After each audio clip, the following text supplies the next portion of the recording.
Attacker's bomb diffuser has been dropped.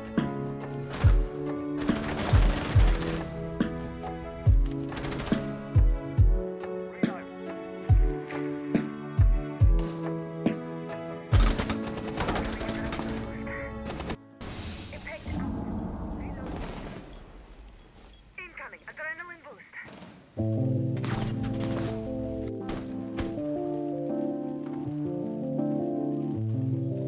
Throwing frag grenade.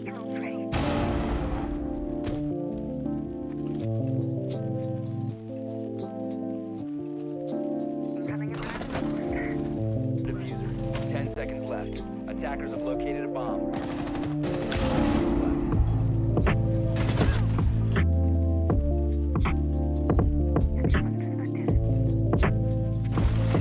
Attackers dropped the diffuser.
Hello and good evening, ladies and gentlemen of the Digital Athletes League. My name is Blaze, and today I actually have our beautiful producer and tournament organizer, Hans, with us on the cast tonight. What do you have to say about that, Hans? I have to say that my audio system seems to be kind of off right now.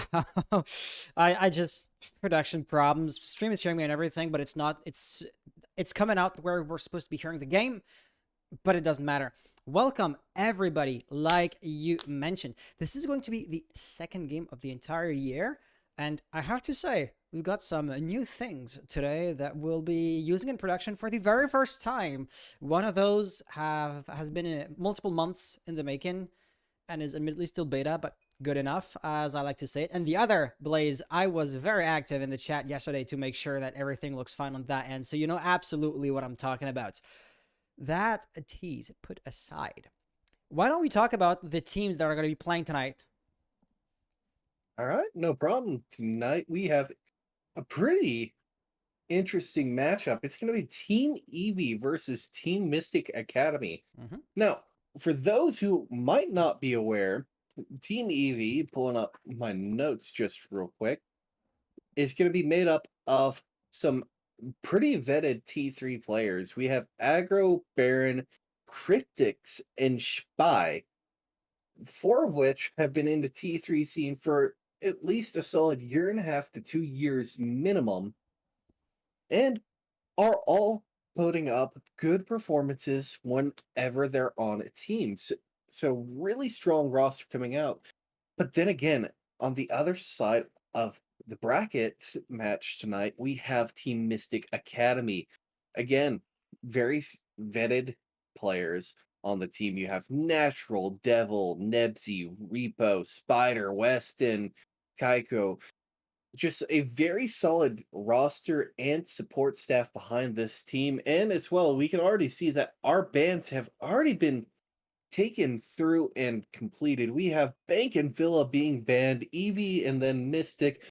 Eevee's going to be taking us to Oregon with Mystic starting on defense, then going to Cafe with Eevee on defense.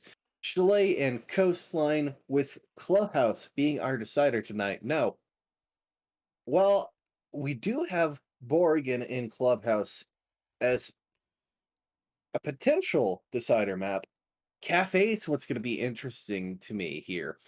I think that a team that has a good Cafe is a very strong team because Cafe, it's not a very complex map when you get down to it.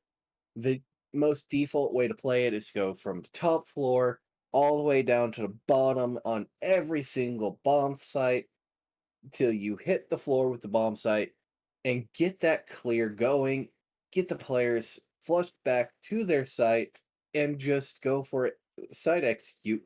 But it's how you go about those defensive holds and those top-down clears that really makes it poignant on which team will win the map. And it's honestly, again, in my opinion, a very solid map to have in your belt.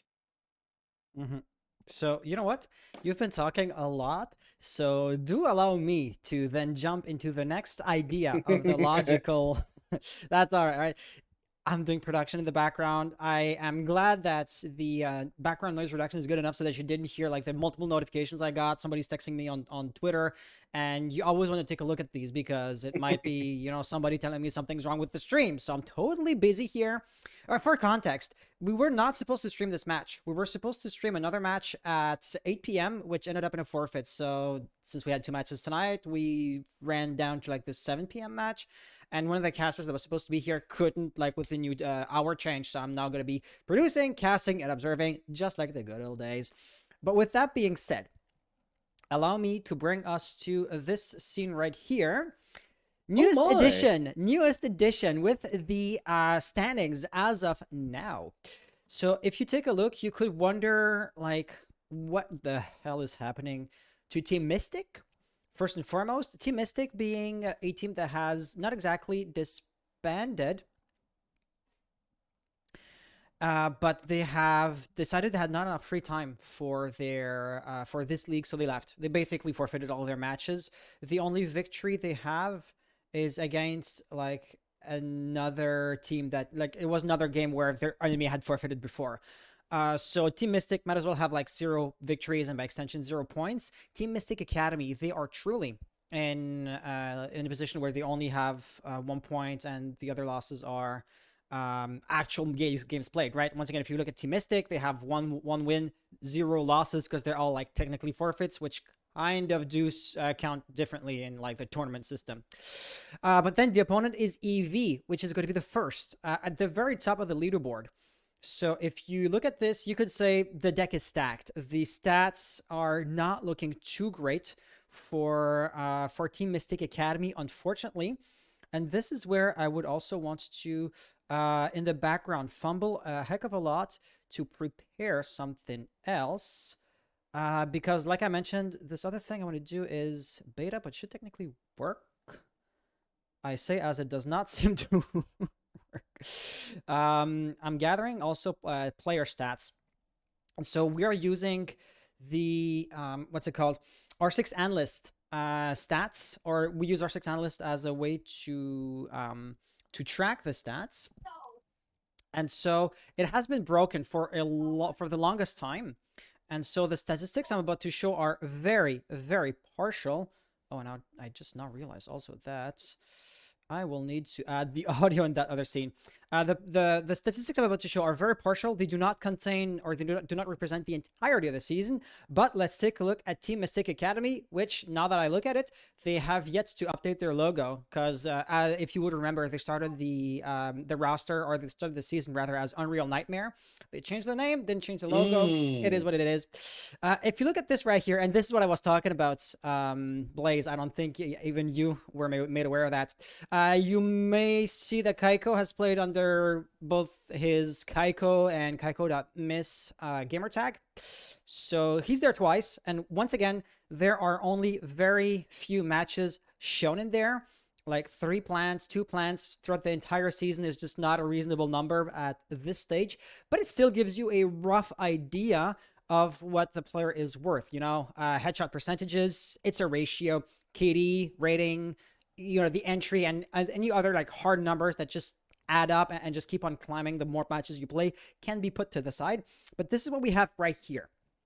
And Blaze, since I'm also still running things in the background, do you want to maybe look at these numbers and tell a story?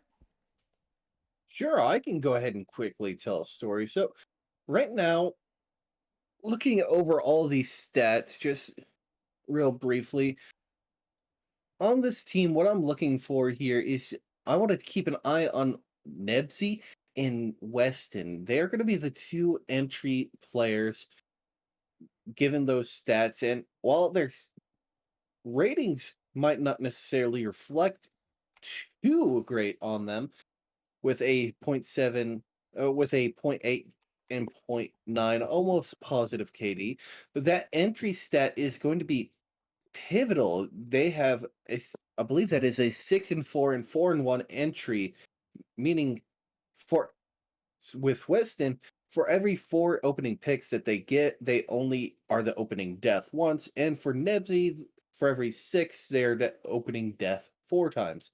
And I want to also take a look at Kaiko. Just another thing to keep an eye on for them. They have an overall entry rating of 3 and 9. Not exactly what you want from one of your players. So keeping an eye on them, and if they can keep those opening deaths down to a minimum in this match, that's going to be pivotal. But as well, look at natural 4 1vx wins and 3 plants. That is a amazing number, especially since given the role, and it's just really good overall to win 4 1 versus X situations.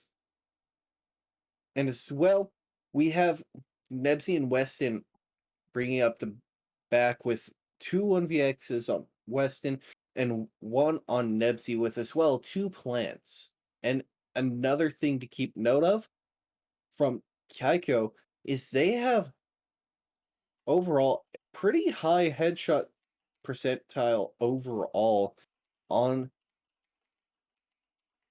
across the combined stats that we have for them. As soon as you are ready, I can also show us what the opposing team Eevee's stats look like. Go right ahead. So here we go. Eevee, they do not have a player somehow show up twice because he played under a different gamer tag. And we just had this question in chat, so I might as well answer it out loud so that everybody hears it. If you're wondering who the hell is Eevee, they used to play under Escape Velocity. So all their gamer tags were like .ev. And my understanding is that they did leave their org. But I mean, they're still the same roster, right? They're just playing under a different banner and a different name. So, which is where Eevee comes from. It's like basically saying out loud the way you would, or spelling basically their team tag, right? So this is where it comes from, and they are the absolute best team in this group, this being Group 2. So far in the season, so I would expect their stats to be slightly higher. And if you look at that already, right, headshot percentages 70, 50, 50, 88, and 70. This is a heck of a lot. Once again, absolute numbers such as entry, you might want to like step over those. Ratings pretty good. KDs, I mean, solidly positive across the board, or the average rather is solidly positive, right? Once again, just want to underline this to the stream. Once again, these statistics are highly partial because our 6 analyst was not playing nice in the beginning of the season and for the longest time. So a lot of matches have not been captured. Once again, which is why you can see like only 6 entries in throughout the entire season. This is the kind of statistics you get in a single game. So it is still used just to show a general like performance, right? Once again, look at the ratios rather than the hard numbers. Back to you. Yes, these are currently incomplete numbers and statistics since they aren't 100% completely and fully accurate. As Hans pointed out, just look at those headshot percentages, 70, 88, and 70, Baron, Med, and Spy. Those aren't necessarily 100% accurate. Though, if that is from only one match, those statistics are amazingly high. They would have been popping off. But as well, look at the overall ratings. We have a 1.04, 0.99, 1.598, and then a 1.09. These players are all going very even in their statistics overall. Entries on 3 of their players, cost being at just all right around 70 to 80 for the entirety of the team. Really high, almost a 100% cost across the board, given what we have on hand. And statistically, just looking like they're going to be the favored team going into this matchup. So we got all the players in the lobby. The only thing I want to check is what spawn side for OT do they want, because aside of that, we are basically good to go. OT spawn sides, question mark. And yeah, Aggro saying, where are my stats? Aggro, yeah, once again, the statistics, there's a lot of stats missing, So this is all I gotta say. I'm sorry. All of the issues, when a new season comes out, the game in the background changes a lot apparently, and so the guy running R6A always needs a few moments to figure out how to replicate it. And Eevee wants defense on overtime, so the orange team's gonna attack first. Awesome. So I'm gonna be ready when they are. Because you're ready too, right? Whenever they are. And yeah, Zach saying we got the wrong logo. I know. Mystic Academy never changed their logo from what was the other Unreal Nightmare. I gotta say, I really loved the Unreal Nightmare logo. It was super awesome. It was like really kind of gritty in a way that not too many logos are. They tend to be like simplistic, which I totally get why you might want it to be simplistic. Like when it's small, you want to have like only a few shapes, only a few colors, so it pops, right? It's not supposed to be an intricate and detailed portrait of whatever you want it to be, because you're gonna lose those details. Nebsy, they are ready. Eevee, they're ready. Well then, GLHF, and let's jump right into it without further ado. Alrighty, no issue at all. And so to start off, we're going to be seeing our players go to Oregon. Eevee starting on attack here and Mystic on defense. So typically when you see an Oregon match, you're going to be seeing a Thatcher band coming out right off the rip. And that's typically closely followed by either a Flores band or potentially even a okay then Jackal band, just to prevent some efficient roam clears. But we're gonna be seeing Blackbeard band, and apparently Weston is not too happy, and apparently Baron is not a practicer of the way of no cling wrap, because that's what Blackbeard shields are. And I'm gonna expect, yep, Valkyrie, and then potentially Mira or Cade. Really just depends on what Mystic, how they That really all want. chat, man. That all Yeah, chat is just going. I just try to ignore it and smile through the pain. I And mean, we're gonna as be long as you are not actively hating on somebody or actively spamming any kind of like friendly and acceptable banter that can throw your opponent off guard, could be viewed as a legitimate tactic, you know?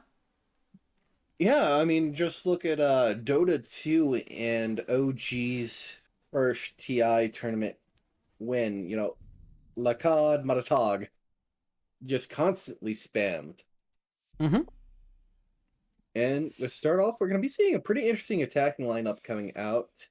I say that as it gets 6 picked away, but that's still going to have Mystic Academy here playing just a little bit weary until they are aware that the Monty was 6 picked away, but still That's going the to be I seeing want a to say. Warden. This is really the point of having the sixth pick, to play on misinformation. Bait your opponent into thinking that Montang is going to be played, so then you will pick as your sixth pick a counter to that Montaigne operator, but then it just so happens that Montaigne does not get brought to the field, and now you have a player using an operator that's a counter to somebody that isn't even there, thus forcing or once again baiting your opponent into a poor operator lineup. How much of an impact is going to have on the round, it's anybody's guess at this stage, right? But the idea, or in principle, I feel like this isn't done enough in the game. I totally get that it's a kind of a one and done thing, because misinformation, fool me once, fool me twice, all that good stuff. And so, yeah, I know it's a time-limited offer, but I'm still glad to see them at least try it. With that being said, Eevee, they are going to be making their debut in the map itself. It looks like Candle is going to be tossing a drone, and like Devil right here is falling back without offering too much of a firefight. The idea being, yeah, your roamers are most likely going to die if they want to be too aggressive, but they're supposed to die in exchange to play for time, which is something Devil is not doing at all whatsoever when he's falling back like that. Yeah, right now Devil kind of just wanted to see what kind of pressure was coming out, see if they could get any of the drones off the board, and then kind of fall back. And we're going to be seeing some more of that pressure coming out yet again. As well, we're going to see from up top, Spy is setting up the vertical holes to watch Freezer door from above. But right now, that's not going to be too pertinent, as Devil's playing pretty passively towards that Freezer entrance and isn't going to be playing too aggressively here. But as I say that, we also do have a setup right now to where Nebsy is going to be attempting to kind of trick this hatch right now. And as you can see, Cryptix actually checked Freezer Hatch, saw it wasn't shocked, and instead of maving it open, is it going to be maving open the main hatch, which is potentially going to end up eating a lot of time from Baron when they potentially go to open a freezer hatch. But right now, I It's think it's going to be a stage and front push coming out. I mean, they're definitely opening every metaphorical door, so to speak, right? I gotta say, it's quite elementary as far as like the strategy is concerned, but still, Kitty's seeing it's not electrified, presumably saying, hey Baron, you can then take your security hatch. He comes back and now it's electrified because Kid was there like waiting for the prime time to toss in the electric claw. And actually this bait worked out flawlessly. He no longer has enough fuel in the tank to open up the arguably second most important hatch, as this one of course has been opened up by Hibana in the first place. So right now the push is definitely going to go E-Box. Baron drops down, but it looks like we're ready to... They are absolutely there, and they're not relenting whatsoever. 2v4 situation. Kitty from the front, Candle from the back. They cannot work together. Kitty goes down, no refract situation like I was alluding to. That rings the shotgun does not go off once because Candle would have died otherwise. And now we have Candle. Full health, but very little in the way of actual useful utility, right? The entry fragger isn't really going to need a Claymore too much, and the Ash Charge soft breach capabilities aren't exactly what you need right now. 1v3 situation, 13 seconds to go. Gets one, looking for a second. That could have been a nasty chain up right there. This is going to be the poor man's mirror window, but it goes both ways, and Devil is going to get the first pick for Mystic Academy. Thus, we are going to have a first round win for the, once again referring to the scores, kind of underdog team.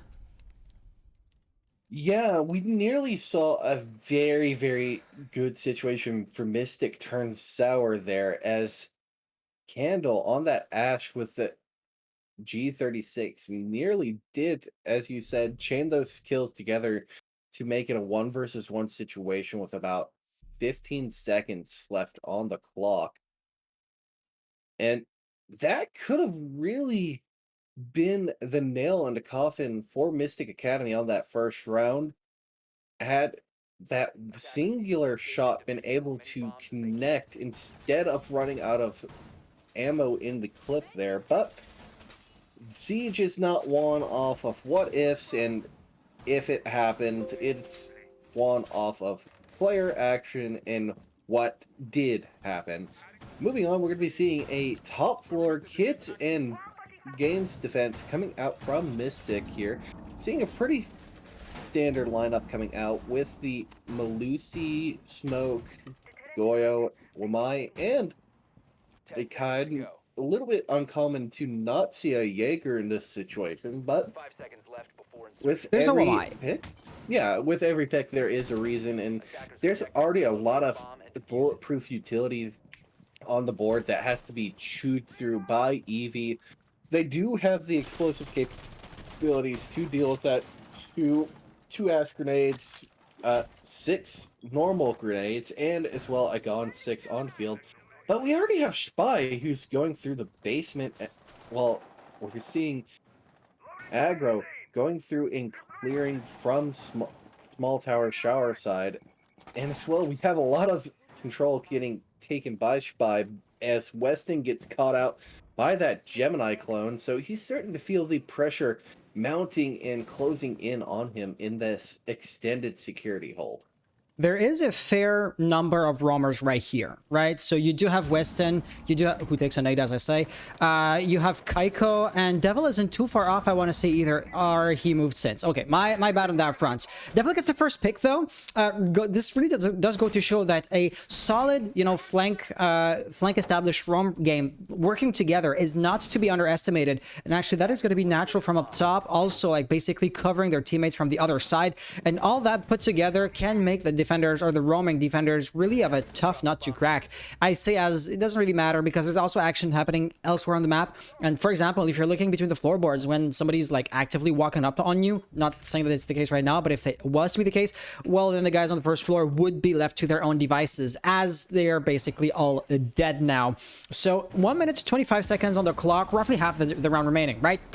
And we're going to have a firefight for the bomb site proper as Shapai barely makes it out there alive. I couldn't tell you how he's not dead, but at last he's still breathing.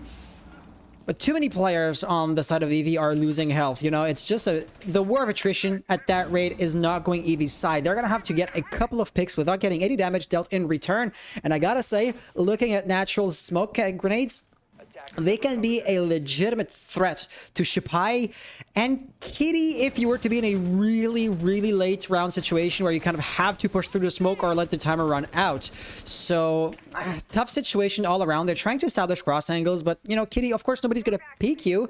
Their teammates are going to have to force the defenders to rotate somehow in order to allow Kitty to get a kill or two. But then again, who is going to force what kind of rotation? Looking at the other guys, I don't see nothing. They're going to have to rush in, force face-to-face gunfights, and the attackers will be at the inherent disadvantage of the lower health, and of course the timer being so low. Everybody just falls down in mere moments of one another, and this is how the cookie crumbles. Was that even a triple kill? Barely, but it wasn't, I want to say. I don't think it was quite a triple kill. I do see it was a double there. And yeah, that really did just fall apart as a result of all the early chip damage that came through from the players on the side of Mystic. You had Devil and as well Natural chipping away at their damage, as well HP for Eevee, as well as Weston on that roam, while being taken out early and getting refragged by Devil, who was on Wamai that round. They did still do a decent HP chunk of damage to specifically Cryptics on that round. So with that being said, playing the Maverick. With that being said, we are going to be jumping into a third defense, and I will beat a dead horse. Looking at the standings, as far as like the entire season is concerned, like the very first team of the group playing against the last team that has yet to that is not actively forfeiting or yeah, like leaving the league. I was not expecting this kind of momentum to go this drastically in one side. So Mystic Academy, like we're saying in chat, right, you guys are formidable opponents, and I don't think this was sarcastic, right? So yeah, I just like to see what we're seeing right now. It's the kind of matches that you were not expecting, and that keeps you on your edge of the seat till the very last moment. But if we were to look at this right now, this is going to be a first floor defense, and the nature of the first floor means tertiary bomb site, means statistically speaking, Mystic is less likely to win it out here, and Eevee, of course, will do everything in their power to snatch away their first victory right then and there. If you look at the positioning, nothing new under the sun. The roamers will have set up a top floor hold because, of course, the entire ceiling being destructible. If the attackers get free reign on there, they're going to let death rain down from above. And as such, you have to create this proxy bomb site and defend it with as much tenacity as you defend the proper bomb site. Kaiko here is going to receive some of the pressure, but you know, Weston and Natural, all these guys are working together to establish cross angles, thus Cannel, and I want to say, Kitty, you did mention Kitty is aggro. Yeah, I just read the gamer tags, my bad.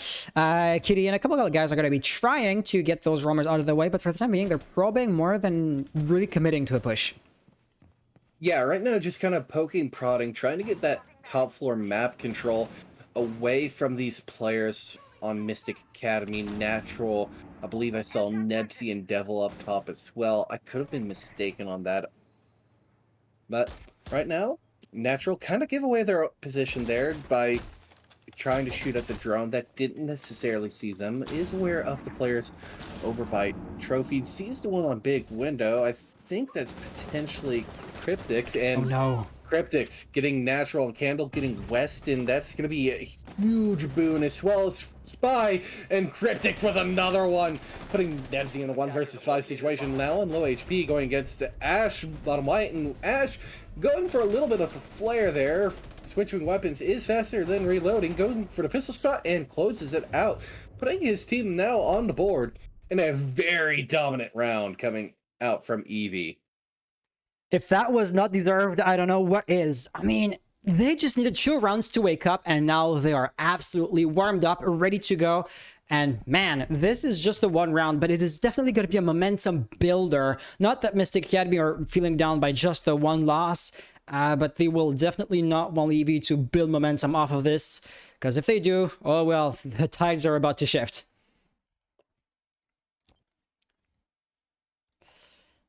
Yeah, if Eevee is able to pick up and snowball this momentum going into these next coming rounds, this really could start to spell the end for Mystic Academy, given just the current standings and for the group.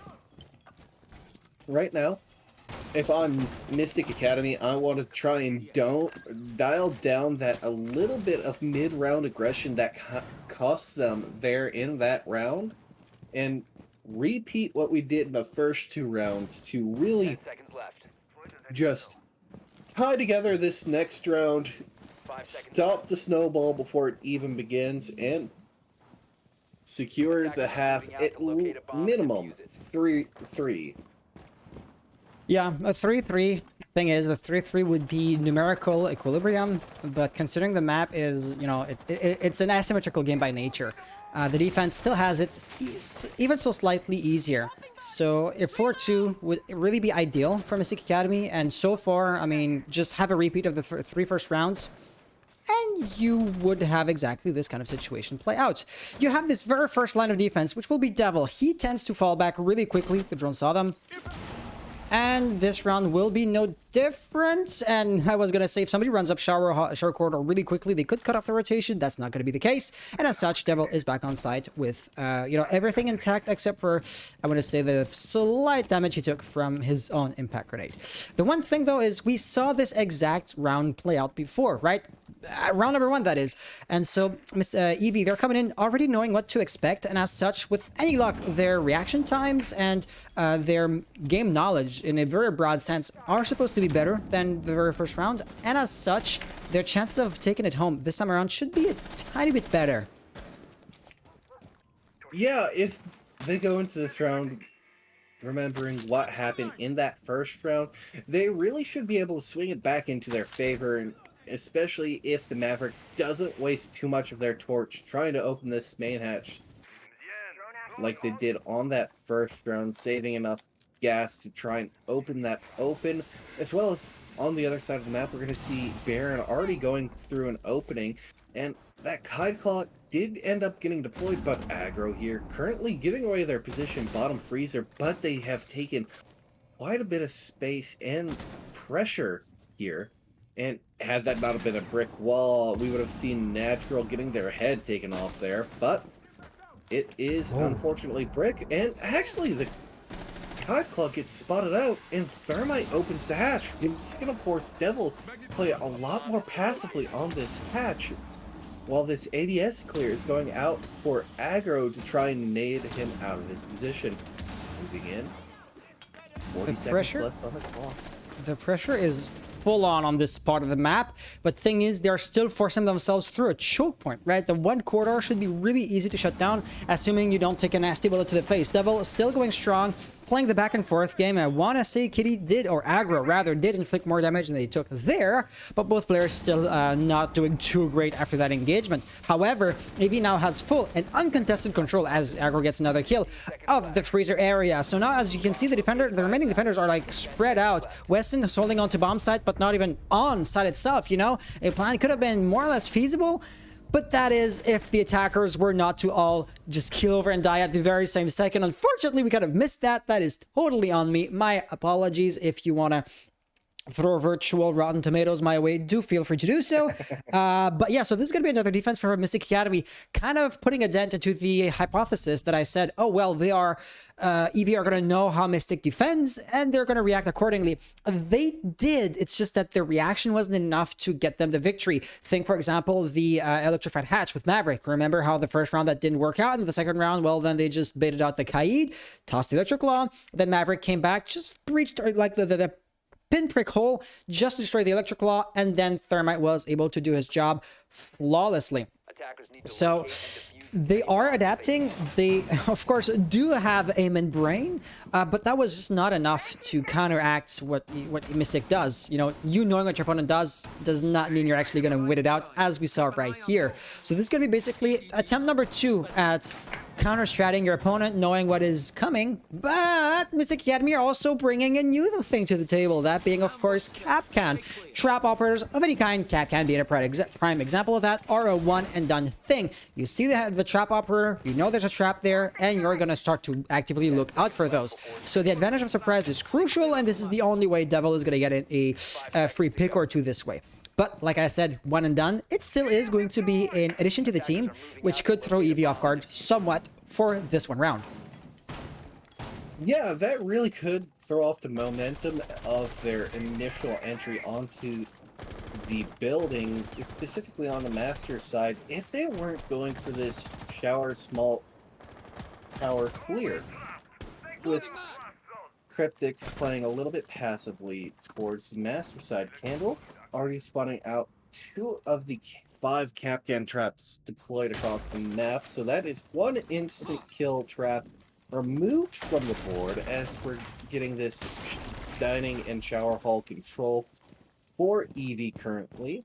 Nothing too much else is happening right now. A little bit of late site setup coming out, given that player positionings coming out from Eevee. Try to play, a little bit more towards that attic, have some more big window presence, a little bit easier for Mystic Academy, as we are as well seeing a little bit more droning coming out for the white stairs side, and I believe Devil did end up catching a grenade from below from Cryptics here. Potentially could have caught a second one, but is weary of a potential flanker coming out from meeting here, and that is not misplaced instincts. We do have Kaiko and Weston here, both roaming on the bottom floor, trying to come up from the basement here, and we're going to be seeing a pinch actually coming out from these 2 players, White Stairs and Tower, and unfortunately Nebsy and Devil both full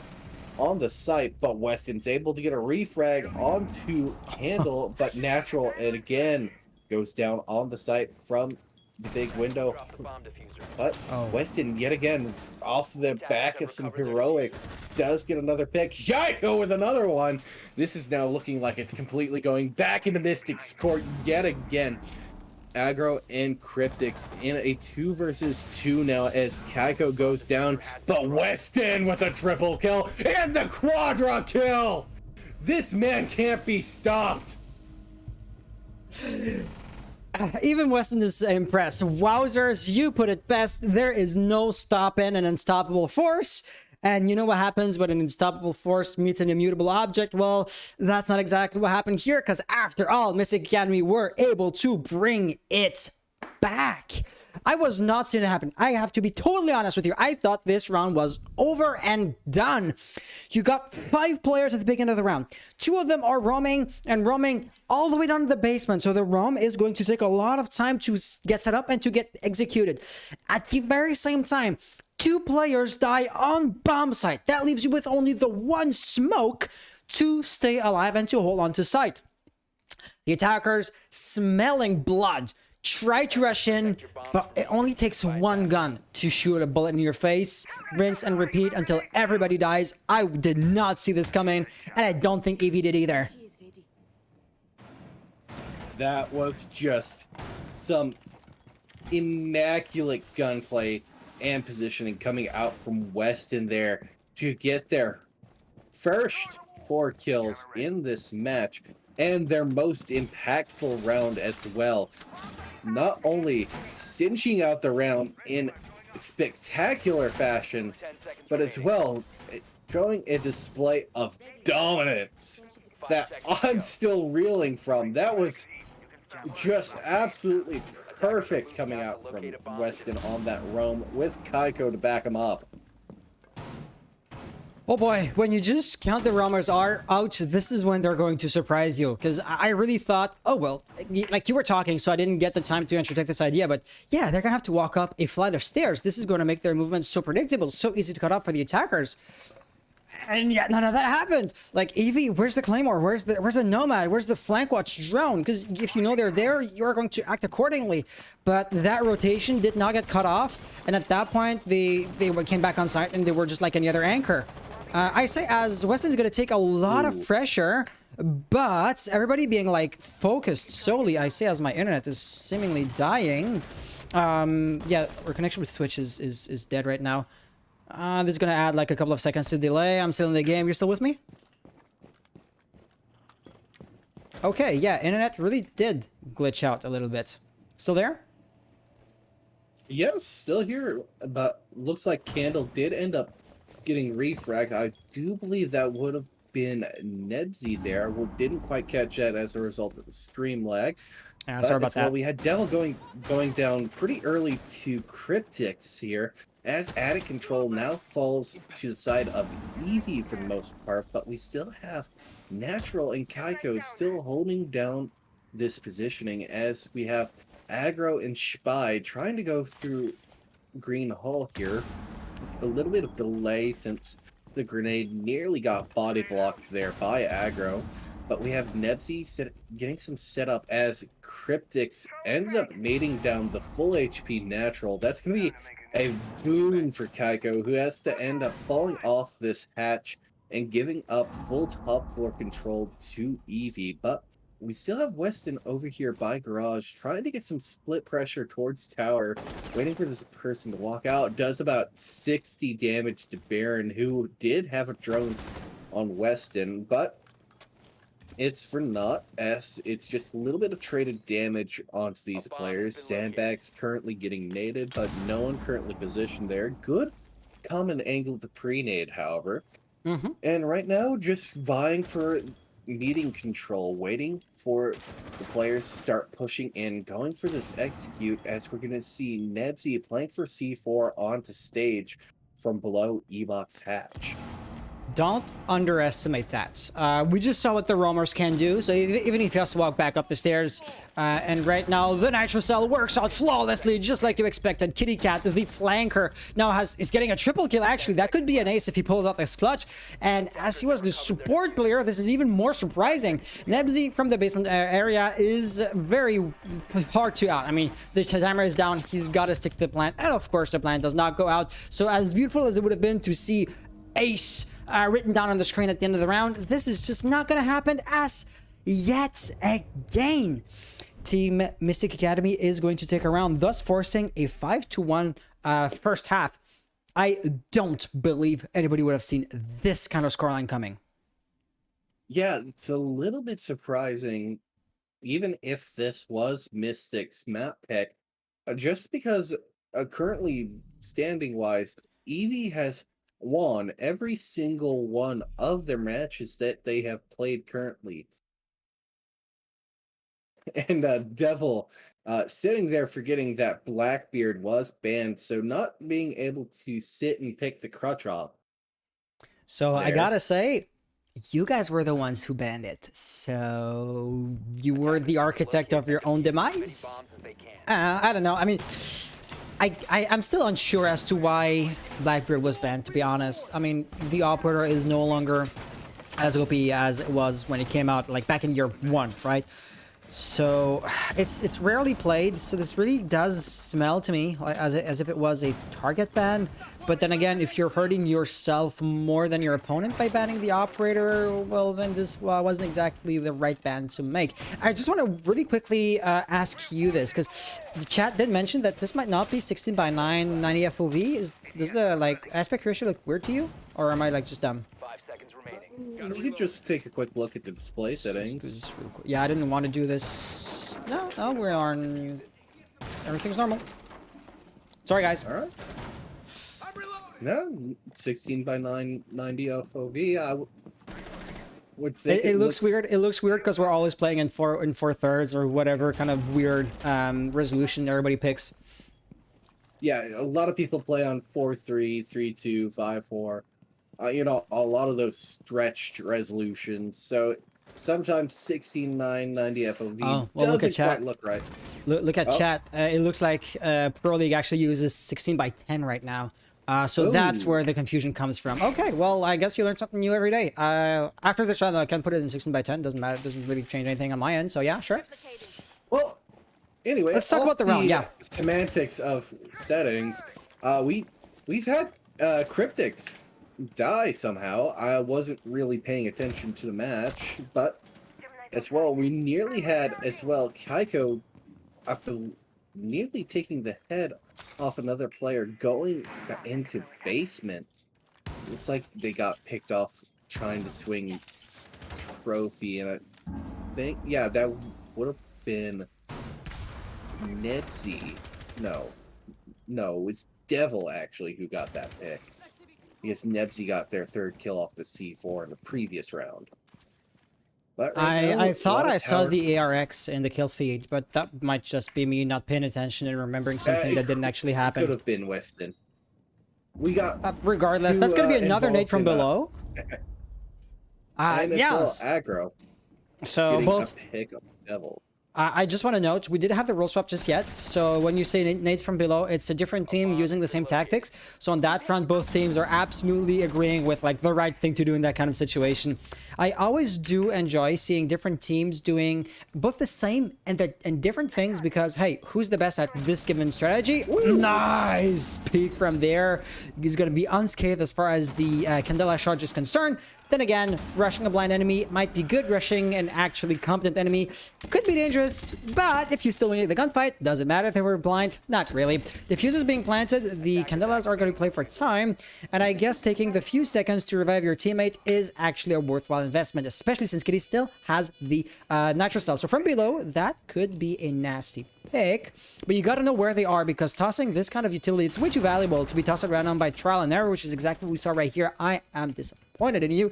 But then again, if you didn't have any kind of intel, no bulletproof cameras, botsy drones, you name it, well, then you kind of had no choice but to try like that.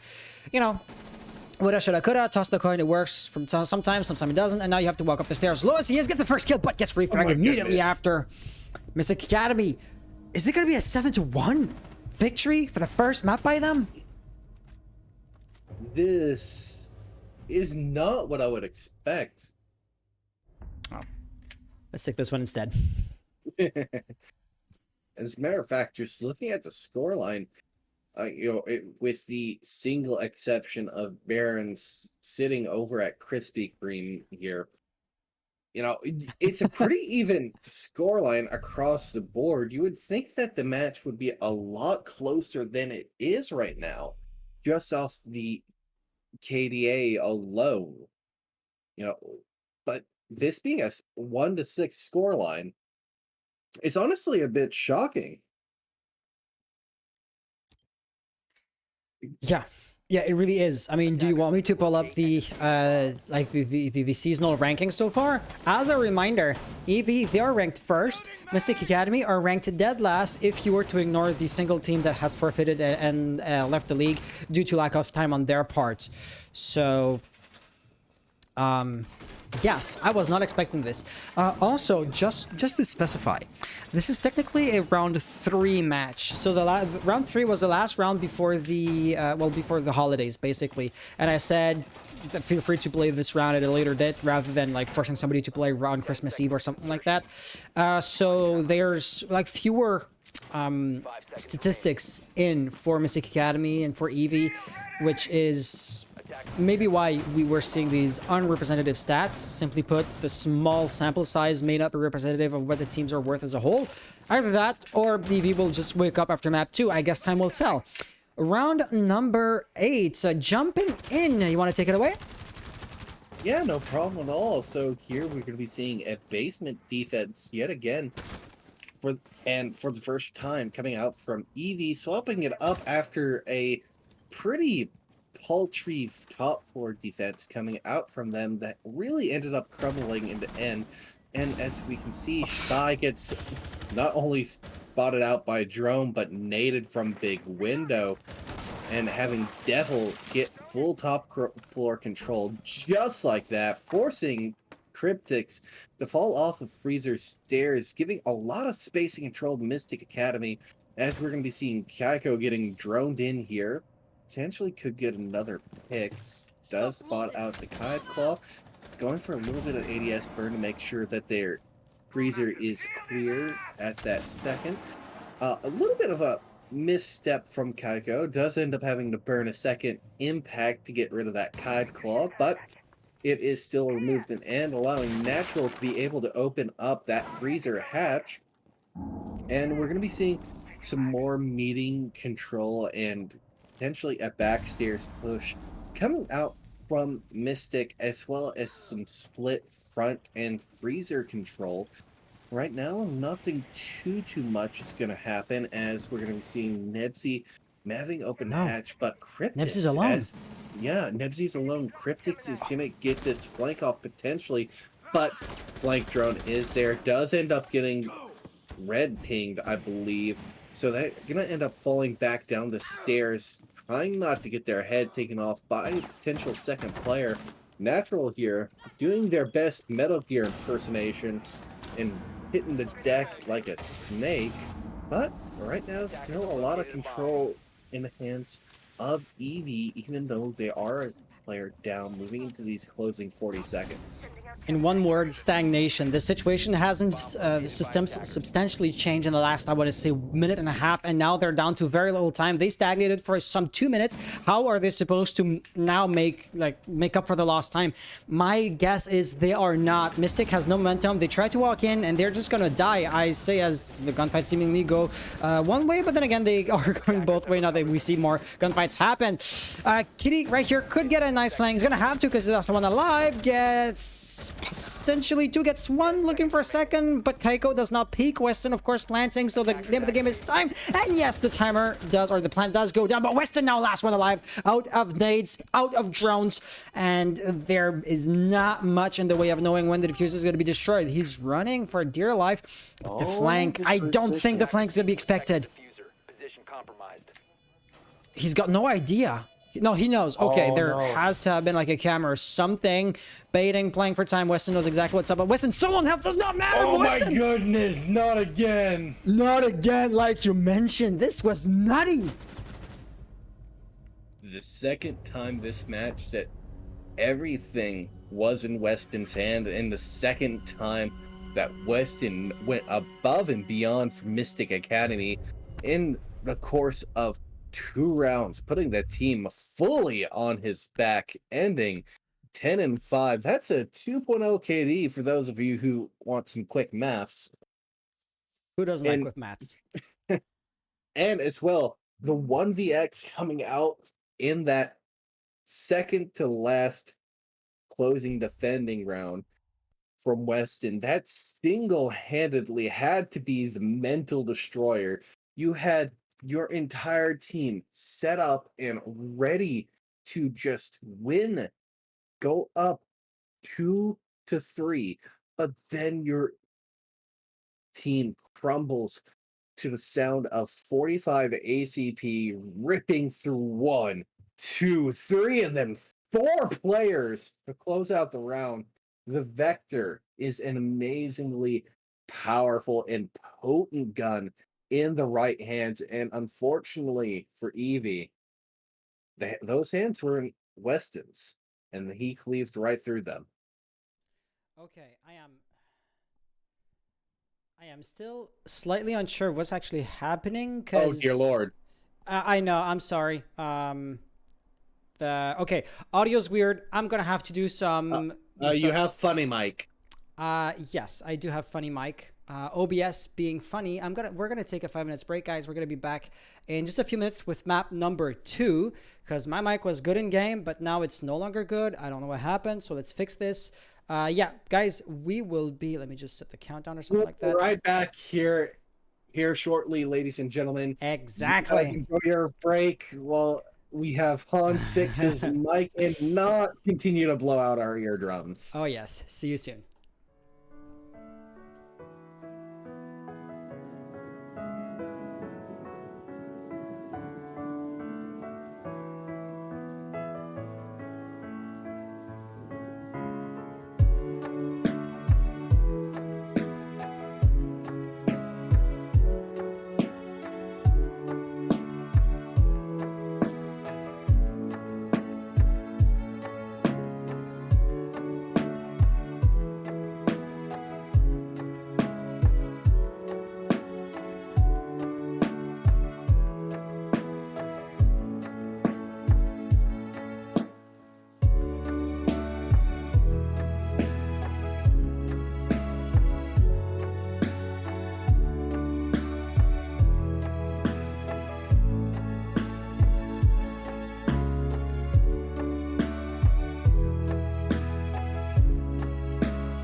Hello and welcome back. Take it away. Yes, welcome back. The audio issues have been fixed. I'm no longer blowing out Blaze's eardrums. Thank goodness for that. Somehow, Mapband does not consider Eevee as having won the first map for some reason. Come on, like, can we just refresh that real quick? Hey, there we go. Okay, yeah, so Eevee has won the first. With Mystic. No, yes, I am totally goofing off here. There we go. Is that... Yes, this is gonna fix it. There we go. Admittedly, this was Eevee's map, and last time I heard this mentioned, like, it was multiple years ago. You know how quickly the meta evolves, so I might just be totally off base, but I heard the team that gets to pick the map, of course, does not pick spawn sides. The team that does pick spawn sides picks the easier spawn sides, and as such gets the momentum to carry them through the harder half, be it the attacking or the defending. This is going to be map dependent, right? So if you want to follow this funky logic, you could say that it was somewhat normal that Mystic Academy wins on Eevee.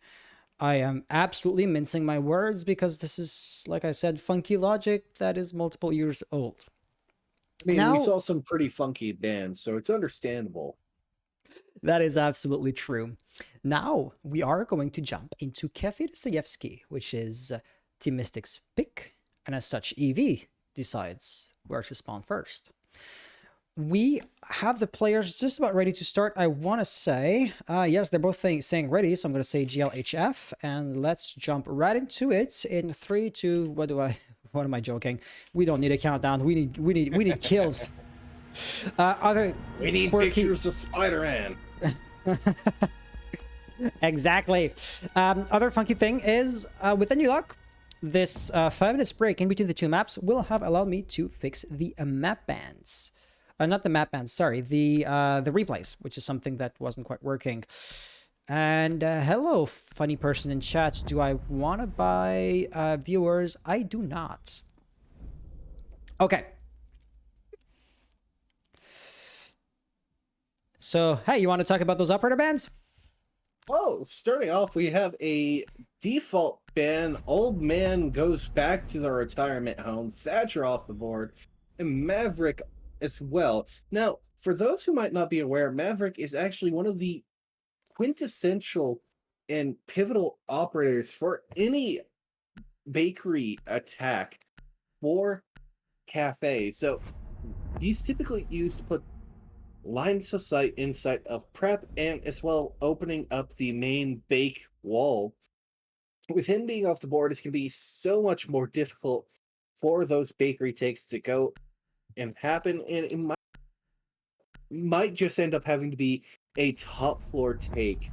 We're going to be seeing Valkyrie taken off the board, pretty standard for the majority of maps nowadays, and Wamai's a little bit more interesting. That's just really going to make it a lot harder to hold that pixel on the pixel spot inside of piano on top floor. Yeah, absolutely. How difficult is piano going to be to defend? Probably still very feasible. I mean, you cannot ban a playstyle as a whole, right? They're still Jaeger. If both teams were to talk to each other and decide to work together instead of working against each other for once, funny joke, I'm funny.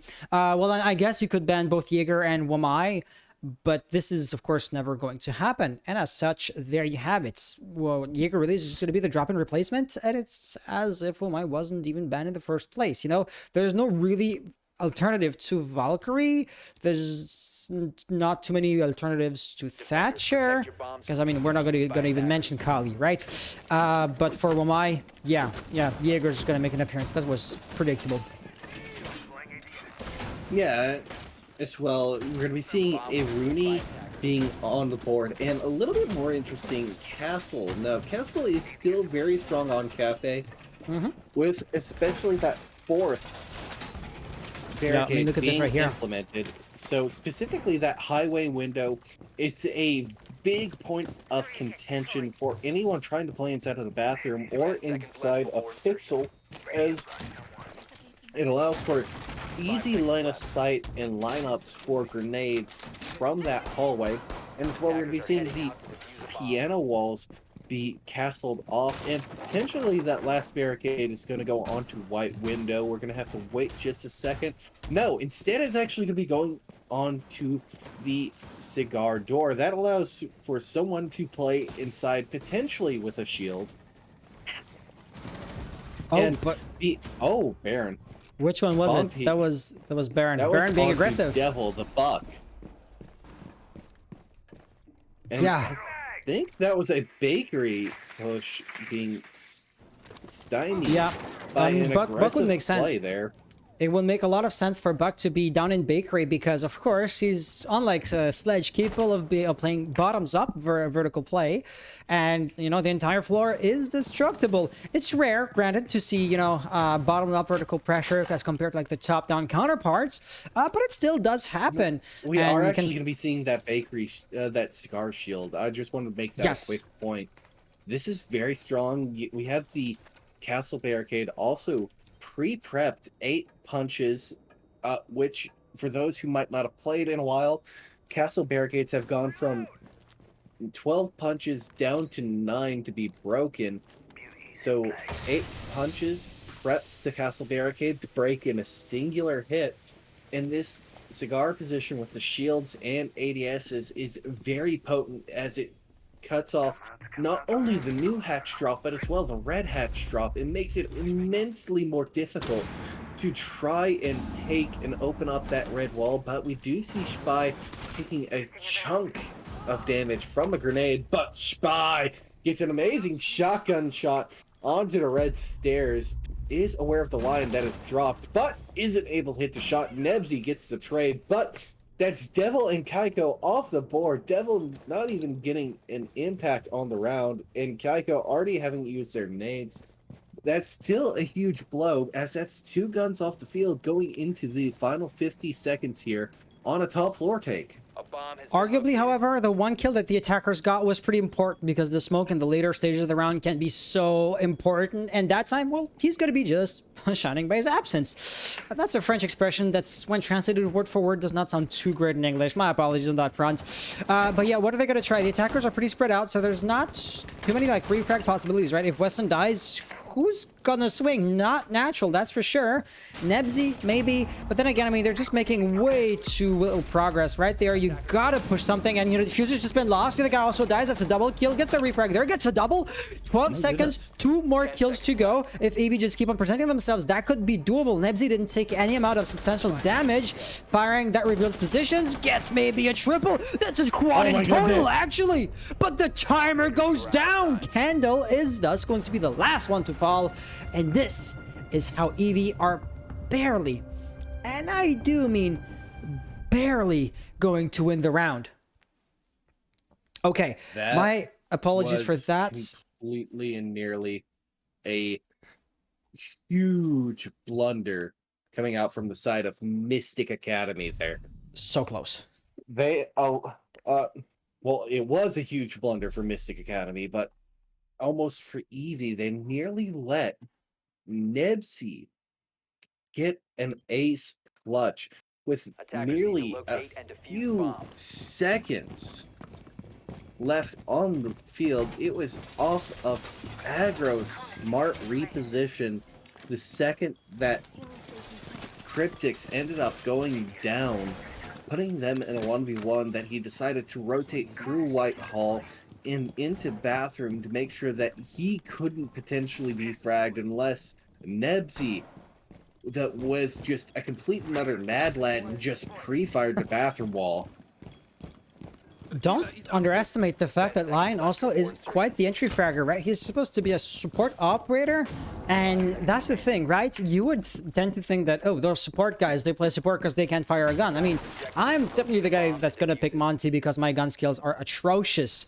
But you know, have you ever heard the tale of Fragmite? Well, I suppose we're now going to make the acquaintance Again? of Frag Lion. And again, like you mentioned, there's somebody here. The run up at Candle. You cannot do that. Thing is, that is Nebsy off the board so early on. And thus, the clutch potential, the clutch factor, the ace in the hole is, well, now in a literal hole, and that is going to be 6 feet underground. Eevee are starting so strong. Then again, Mystic Academy cannot get caught with their pants down, so to speak. This is not how you're supposed to die. Not at that level. That is just tragic. Not only did they fall for a early aggressive play on the first round coming out from Baron, but this time Spy and Candle both went for spawn peaks and runouts. They should have been expecting the early round aggression, but now they're sitting 3 Lion scans, gone 6, 3 flashbangs, and 2 frag grenades. This is huge. Off the board. And Not to also, mention any drones in pockets. Also, don't forget the fact that this bomb site specifically is very sledge and, you know, top-down verticality friendly, because the entire floor here is totally destructible, and as such, you can let death rain down on anybody that's sitting on site. Right here, this is the one side that's not going to peek, but, you know, if the stars were to align, Kitty could be dead right now. And, you know, Sledge would have helped that out a lot, thus forcing maybe some players to get off sides, to like rotate, roam, do something, or generally speaking not put themselves in the line of sight of Devil. But in doing so, they're gonna make Weston's life miserable, and that natural cell is not going to connect. The LMG is strong, but only if the bullets actually do land on their target, and alas, they do not. Yeah, and speaking of LMGs, it does end up taking Candle off the board, as well as the AK taking aggro. LMGs have become a lot more popular inside of the metagame, specifically for the attacking side. Now, that shift really did start right around when not Finka, but Zophia's AR got nerfed as well. We're going to be seeing That's Natural a triple for Nebsy. Yeah, and Natural getting another 2 onto. Yeah, Natural getting another 2 picks onto the site there. Now in the post plant. I'll put a pin in the LMG comments here because we are in a 1 versus 2 post plant. Still has a nitro cell too. Exactly. Baron still has a nitro cell and swear of the player positioned inside a bunker, so really could make something happen here if they... Oh no! Oh, don't do that. Oh no, that also reveals the position. Yeah, that's just really unfortunate there. Devil, however, able to close it out for his team. Ooh. Yeah, I do not want to be in that voice call for Eevee if I'm oh, ooh, I don't want to be Baron right now in that voice call. I'm just saying that now. Okay, it looks like the audio settings are still slightly wrong in the sense that my audio is not in the replay scene. So I guess you are going to be having the floor up to yourself for the entire time we're in the replays, because now is not the time to try and fix that. So with that being said, yes, Mystic Academy, they lost the first round by, you know, just a hair's width. And the idea was the guy did go off just too late or too close to the end of the round to actually pull off a victory on the first round. On the second round, let them do what they do best, but right from the get-go, and it was a foregone conclusion. So Mystic Academy looking extremely strong. This is item number 1. Item number 2 is, do you expect Eevee to perform well in the upcoming rounds? 2 things that I want to underline here. Mystic won the first map. You know, it was not a contest. 7-1 is an absolutely one-sided match. The second thing is, I mean, Mystic Academy, if they do the same thing that they did, you know, just a few moments ago, we could expect them to have, you know, the same outcome, basically. However, this time, I do not think that they're going to lose a single player to nasty spawn peaks. There's no way they get caught with their pants down yet again, you know? So, if they were able to win a 5v3, how one side is the proper 5v5 going to be, you know?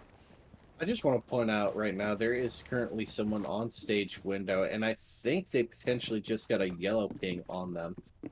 Candle didn't get any damage on the board, not for the lack of trying, however. But they're still here on this top floor roam. Aggro did just come up the white stairs to aid with this hold. Candle, had there been anyone on Skylight there, would have just been a free pick, but no one was in position to capitalize. So right now we're just going to be seeing top floor control go the way of the attackers. One did drop Snow Door, but it was a little bit late, and Nebsy does actually end up getting peaked. I believe that was the player who ended up dropping Snow Door there just then. So that's going to be a really big detriment because that's your flashes and a Gone 6 taken off the board yet again, including the just saw Lion feet. scans. He saw Yeah, he saw like the tip of the heel. He saw the tip of the heel, but it was for just a fraction of a second, so not really enough time to really react to that in a human manner, at least. Yeah, reasonably speaking. At the end of the day, it is, of course, going to be, at the very least, some amount of intel in the hands of Mystic Academy. Are they going to act on that, though, is like the big question. Devil is still looking at right where he saw him last. Of course, he knows that. But did the information transit to the other guys in the team? I would expect so, right? You're going to have good communication if you're in this league. But how are they going to act on said information? That's the big question. A drone that gets destroyed without anybody rushing after it, basically wasting utility, if you want to ask me. Somebody should have been like behind the drone to shoot at aggro while aggro was shooting at his feet, basically, referring to the drone. But none of that is actually going to happen. None of that is going to matter. I guess it's all in the past. 55 seconds left on the clock. You do have a sledge and a buck. Those sledge was on cams as I was saying this. So the soft floor potential, destructibility potential is absolutely huge. You know, Kitty kind of stuck in code check because if you peek right there in the corridor, well, then there's going to be somebody waiting for you. And since the wall is reinforced between the bomb site himself, he's not really in a position to deny a plant should it come to that. Not that it's the case, but of course the attackers are going to make something happen pretty quickly-ish. I say as Baron takes some amount of damage, they're going to drop. They're for sure going to drop. They will send flash grenades or frag grenades beforehand, but that's the plan. Baron does not get stuck there. How did he not get that kill? That Nitro Cell does go off, but doesn't hit anybody. Another guy dies over there. They're falling like dominoes. Devil, last one alive. Does not have diffuser. 7 seconds on the clock. Does not get the first pick. The mag is being emptied in empty air. And this is going to be Kitty who gets the final kill. Yeah, that last freeze frame right before the round ended is pictures taken before R6 unfortunate events potential right there. Had Devil somehow closed that out. And so, I believe I was able to fix the my audio not there bug. If I talk during the replays, I'm still being heard. This is awesome. And so, yes, this is basically what it looks like. Let me also just, like, remove the... well, never mind. I was going to say let me remove the in-game audio during the replays. We don't need them, but it does not really matter. I'm going to fix this after the stream. Eevee winning the round. I gotta say, like, looking at what we saw before, I was not expecting them to take it. So the prognostic is going to be Mystic Academy takes too much time. This has been a recurring theme throughout arguably every round of the second map so far. Because the first round, they lost due to it. I mean, flat out. The second round, they planted in the last few seconds and were able to avoid a loss due to the timer running down to 0, but it was still a semi-close call. Third round, we were in the exact same situation. They didn't quite lose due to the timer in a direct fashion, but you know, Buck was in a 1v4 situation with 7 seconds on the clock. He was not gonna make it, and he was forced into making an aggressive and arguably do an advanced rush because he was out of other options. Flanking was no longer a possibility, so Mystic Academy, they can make their way onto bomb site with more success sometimes than other, granted, but you know, on average. Thing is, they have to make things happen just a tiny bit faster in order to have enough time to actually do something once they're on bomb site. Reloading! This was my rant. And quite a rant it was. But it covered all the points that needed to be addressed. Mystic has been really kind of dawdling around, trying to get into sight, so it's been a huge detriment to their executes going into the site execute 30 seconds left on the clock. It's been hurting them. They need to try and get this clear just a little bit quicker. Excuse me, Candle, what are you doing and why are you running into a Buck player who is watching your flank? Anyways. Buck was breaching as he was running up the stairs, as Sledge was breaching into garage. What running away was what he was doing, but he wasn't fast enough, would be the honest answer. So we're left in a 4v5 situation, and the tables really suddenly have turned. Eevee, remember, round 2, they got like 2 spawn peaks and still ended up losing the round. Well, now the roamers have to be a bit more passive because Mystic is not going to take the bait again, and actually they're turning it against Eevee as, I mean, they're getting the picks off those isolated roamers. Yeah, that's another point to bring up. Eevee has been really heavily relying specifically on this map on their Incoming adrenaline super boost. deep extended roam games. Baron, Bomb located by Spy, attackers. Candle, all of whom have been going for these deep roams in high pressure, high risk plays. And those have really, the first 3 rounds catching Mystic Academy off The guard. bait. And speaking of off guard, that is what Cryptics was as they faced down Natural with the AK-12. Oh no, oh Again, no. highest DPS AR in the game right now. But a lot of flashes, a lot of frag grenades coming out. And Aggro currently still worried about the cocktail repel. C4 flies true. Doesn't land! Natural! No, it got No, destroyed it's midair. on the Nicely side. done. Attackers dropped No, the And it that's how went off. diffuser lost. I mean, once again, talk about being late. 17 seconds, and they're only now executing. So if things were to not work out, like it's actually folding out, or unfolding rather, like flanking or rethink about what you want to do, drone again, go for a plan B was not going to be an option. Luckily, this time around, they ended up winning their gunfights, so congratulations. But it still was, I want to say, somewhat tense at the end. Granted, that's kind of like the entire idea or the entire point behind your push. The 15 seconds meta, or the 20 seconds meta rather, stipulates, if I was to put it in layman's term, you take all the time in the world to make sure that you don't need plan B, because in taking all the time in the world, you're not going to have time for plan B. Oh, there go the replays for both this last round and the one we just saw right here. Or not. Okay, something weird is happening with the advanced scene switcher I was using. So let's disable that. But that was to weird. kind of discuss and dissect that last round, Yeah. that really came Attackers down. need to locate and defuse as many bombs as they can.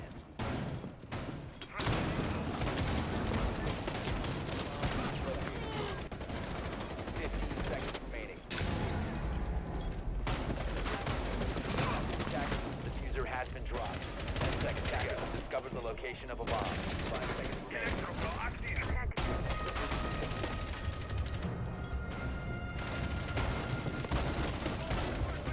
They are initially down Natural and only realized that they were in once he heard a little bit of movement and shooting coming out from that AK-12. And what an amazing reaction shot Attackers are heading out. they hit as well on that round. But unfortunately for Eevee and Aggro in that round, Weston and I believe it was Kaiko at the end ended up clutching it out, putting it in 2v1 against Aggro, whose position was very clearly known as they had just domed Natural a few seconds prior. But as he stated, it was like 8 seconds left by the time that they started pushing towards Aggro, and he was yet again in his round 1 position where he really just needed to play time to win that one out. But unfortunately, the attackers were a little bit too close this time to really make that viable. So in this situation, instead of running and hiding, what he really needed to do was play aggressively, try to get the initial pick off on Weston, and hope that Kaiko was not there for the refrag. That was an amazing play right here to take out the Mira. Works out flawlessly. Baron has to run away. And what happens when you run directly into the oh-so loving and also waiting arms of an attacker? Well, the gun is just going to mow you down. This is the textbook example of having somebody force a rotate in order to cut it off. Now, Kitty, Aggro, should I say, could maybe run out the window and get a pick onto Devil if they're still on repel, but it is just not the case. So that run out would not be the right thing to do. However, the Nitro Cell, yeah, that too won't work too well. You should rather toss it to the top of the white stairs, but once only somebody's going to be there, which is not right now. Weston gets another pick, so now it's a 3v5 situation. Things are really not looking too well for Eevee so far. On top of that, pun definitely intended, Mystic Academy has top floor control. And remember how, well, fully destructible the floor is here. There's going to be very little in the way of denying a plant of the diffuser if the attackers do keep top floor control, while somebody was to run down with the diffuser in hand. You got Kitty, aggro rather, here in the wide stairs. Shapai tossing a natural cell, but not quite getting the kill. And this is the last kind of trick up their sleeves for the defense. Kitty and Shapai have tossed the natural cells, and without getting a kill in return, the attack still does have a few frag grenades. So the utility game, the numerical game, health pool, timer, yeah, maybe not, depending on how you want to look at it. Everything is going Mystic's way, and so Eevee, they're gonna have a steep hill to climb if they want to pull this round off. 20 seconds left on the clock, and the diffuser going down. By taking quite a bit of damage from the vertical play on Tycho, and finally going down, but pillar flank coming out from Cryptics, but Weston already took out aggro, who's pushing from reading hallway. Now Cryptic in a 1 versus 3 situation, having to deal with a player on site, which goes down swiftly. And 2 players now up top, as Weston has repositioned already. Now That's the one issue. of the players. Defenders have located That's the crux of the issue. With top floor control, there's nothing Cryptics can do. Running up the stairs isn't an option due to the timer. Diffusing, of course, is going to be punished as soon as they try. So, try as you may, this is round. I mean, actually at this point is round. Eevee is going to have to shake off the loss. And Mystic Academy, thus, takes the round. attackers win. Yeah, that was just pretty textbook reading clear coming out from Mystic Academy there. Really efficient clear. Did end up losing your ace to a C4 pretty early on, but didn't really matter because all your self-destruction was still on the board. You still had your Sledge, who was able to cause a bunch of chaos there. 15 And it's, seconds to go. well, you still had your fragging operators and area denial operators in your Capital and your Lion. So it really did end up working out magnificently for Mystic Academy there in the end. We're going to be seeing another top floor come out as I finish that point. And we're going to be seeing Capital 6 picked over to Zofia. I think that it's actually the first time Zofia has been picked and played in this entire... No. Now that you mention it, yeah. No, she was played a little bit earlier in the map, but they were not running the LMG.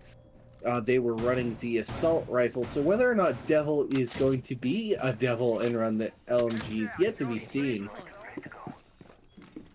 This is interesting. I had not noticed, to be honest, that the M46. No, that's a shotgun. What's the name of the assault rifle?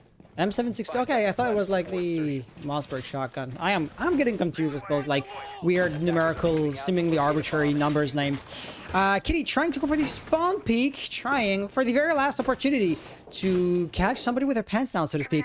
I have to say, as far as spawn peek goes, this is one I can agree with because you spawn peek too often, they're going to be expecting it. So you spawn peek at the very beginning, then you are not going to peek for like a few rounds to give Mystic Academy the opportunity to, you know, put their guards down, and then you want to catch them for the very last opportunity that you have before going up into the defense. Of course, this is the last round before the role swap. So 8 points for A plus or points for effort. The results weren't there, but that arguably wasn't aggro's fault. Simply put, nobody spawned on the right side to get the kill. Okay. Yeah. Attackers have located a bomb. Go ahead. Yeah, no problem. And as we've seen, Eevee has really been trying to rely on these spawn peaks in these top floor holds to try and get a lot of pressure coming into the mid round that we are entering right now. And we're still seeing the aggressive roam coming out from Eevee on this round, but it's going to be a little bit more subdued as there's no one really in position to fall victim to that at this moment. So we're going to be seeing actually Cryptics rotating around I to do red want to stairs know. and potentially catch someone out. Go ahead. Oh, I am a bit too late to mention that we had 3 roamers off site, which would make for a temporarily only so, granted, but still a pretty weak site itself. But I mean, the attack was not in a position to capitalize on this advantage, and as such, the defense is back into what you would expect to see them do. Shapai going to use up the first canisters with 1 minute 15 left on the clock. This is roughly in line with what you would expect. It's not too unusual either to have nobody die into the first 2 minutes of the map, but now it's gonna be like a double-edged sword. Yeah, speaking of first kill, speaking of a second kill, things are looking pretty good. Kaiko right there could actually pre-fire that, but Natural actually gets the pick. Now a 2v5 situation. Diffuser being planted. Aggro tries to go for the Natural Cell. That does not work out. The shot also does not connect. So now you got a Motzi who's got to run up the stairs. This is going to be so predictable, but nobody's there to cut it off. Excuse me, what? Diffuser, of course, has been planted, and the attackers now are going to have the positioning that you would expect them to have, aka taking space, spreading themselves out to cost as much time as possible for Aggro to kill them all if he wants to win the gunfights in the first place, which isn't even a given. Gets the first pick there, looking for 4 more. There's somebody on the skylight. This is unwinnable at this point. Mystic Academy is going to take this half in a 4-2 fashion, but I'm getting ahead of myself. This is another double kill for Aggro as I'm lagging a little bit. 10 seconds left. Of course, that leaves us 3 seconds with 3 seconds to get all those kills. And in the time it took me to say that, the round at this point is lost. Could it be a fourth? Not even. Nicely tried, though. Attacker mission successful. And we see here, actually, I believe that was Weston trying to go for the Assassin's Creed play, dropping down from Skylight and attempting to knife Aggro in the last second. Now, let's talk about the scoreline. Let's talk about that. It's 4-2 going into Mystic's defense. That is a complete reversal of what you want to see as the team going onto the attacking side. Absolutely. It is pretty one-sided, not as much as map 1 was, but Mystic Academy are showing us that they're definitely still fully in control of what is happening, and they will not relent as far as I can tell. If you are, so let's just play the hypotheticals game. If you're Eevee, what hope is there left? What you gotta do to bring this home? What I gotta do to bring this home is keep shutting down Natural. Try to get them off the field early, and as well try to get Nebsy and Weston feeling uncomfortable in this match. Currently, Weston, Nebsy, and Natural have been having huge impact in these rounds, which has been kind of putting a chokehold on Eevee whenever one of these players starts to have their pop-off potential. I mean, look at Weston. First round had a 4K, nearly ended up clutching it out with an ace. But since then has kind of been quiet, you know, when they started to get shut down, not have as much impact. And I mean, absolutely. Only got a single kill in every other round put together. This is not a good track record for somebody who, like you mentioned, started off with 4 kills. Absolute mad lad, but that didn't last, unfortunately. Yeah, so right now it's just trying to get these players feeling uncomfortable, not in a good position that they want to be, those 3 power players currently on the field, and trying to capitalize on rotational mistakes. That being players in bad positioning, sort of like Weston right now. If a grenade comes out, Weston is likely at a chance to take a huge chunk of damage as well. Devil, Nebsy, exactly that. That is exactly what I'm talking about. Punishing these positional errors, getting Nebsy off the board really early, while only taking about 20's HP worth of damage, and Devil as well, overstaying their welcome on the Pixel Shield, dies not to the grenade, but to the Goyo Shield's detonation. Oh, Weston could get a nasty pick there. I mean, so it would be easy for Aggro. That was Aggro Silhouette, right? I want to say it was, to think themselves, oh yeah, well, Piano is now free. I could just repel in. Never mind the fact that Devil has been revived, and Weston would have had a nasty cross angle as the drone does not misdrone that one angle. But the defense has not yet been undone. I mean, things are going well for Eevee, but not as well as you would think at, you know, first glance. Devil got revived rather. Kaiko does get fragged for real this time, and you know the openings that's been created by killing one defender or two have been patched up pretty quickly. Devil's back on his spot, right? Piano is arguably still in Mystic Academy's control. Weston right here, that could have been a nasty shot, but does not actually land.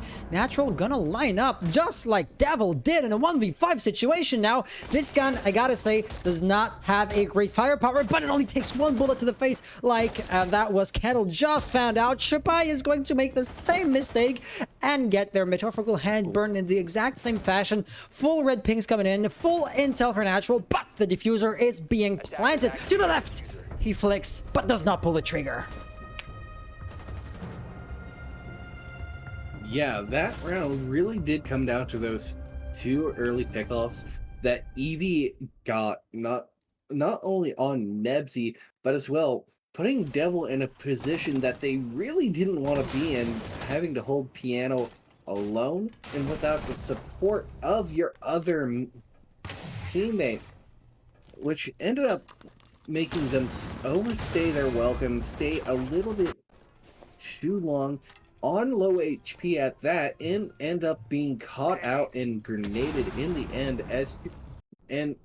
As the other ADS was positioned by stage with 2 and Cigar, the grenade coming out from Ticket Booth was able to just sail through and not only pop the Goyo shield, but down Devil in the end, which really played to the detriment of Mystic Academy there. Attackers activated. That was really what Mystic Eevee needed to try and swing the momentum back. If I may, I mean, looking at just how much raw accuracy Natural had with a gun that arguably like requires it. Take that accuracy, put it on a full auto gun. We didn't quite see it, but Natural was running the Roni this time around. I could have actually seen the clutch happen with like a better gun, like quote unquote better, because this is not like a fragger's gun, the DMR, right? It's more of a like angle holder, which is a role that Natural was no longer at liberty of playing. But with that being said, we are going to be seeing a hefty top floor presence, but do not be fooled. We are going to be right here into Reading and Fireplace Hall. I did mention because, of course, the replays took a bit of time, so you may not have seen too much of the initial preparation phase setup. So let's talk about Eevee. They are still on the back foot, still, you know, trailing behind points-wise, but they're also showing that they're not to be underestimated. Plus, I mean, the role swap, if Mystic Academy were able to win more than half of their rounds when they were attacking, why couldn't Eevee do the same thing as what they're presumably asking themselves right now and acting accordingly, to put it this way. So the defense is going to be in lines with what we'd expect. I says Nebsy falls down. Voluntarily, of course. That means that Natural is going to be the last line of defense. Did I mention that the top floor here is absolutely destructible from A to Z? That was sarcastic. I am beating it at horse. So whoever holds top floor control has the control of bomb site itself by proxy. And I do mean by proxy, not necessarily that you hold bomb site itself, but that you can either force or deny the plant of a diffuser. And so if Natural dies, if the attack just starts to open up a lot of holes on the floor, you know, the pressure is going to be cranked up to 11 for Mystic Academy, and it's the kind of stuff that you wouldn't want to have happen, which is why we didn't quite see that, but Nebsy is back up here. And Weston with a nice nitro cell to also possibly get a kill, but Devil did just go down, and this, of course, is going to put a damper on everything else.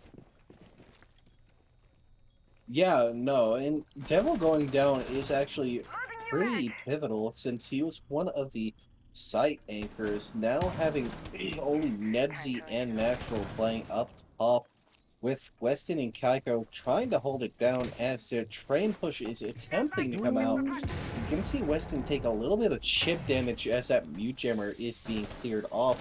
They're still unaware of Weston being positioned here, but Kaiko does get a nice pick onto Candle, who was located inside a train.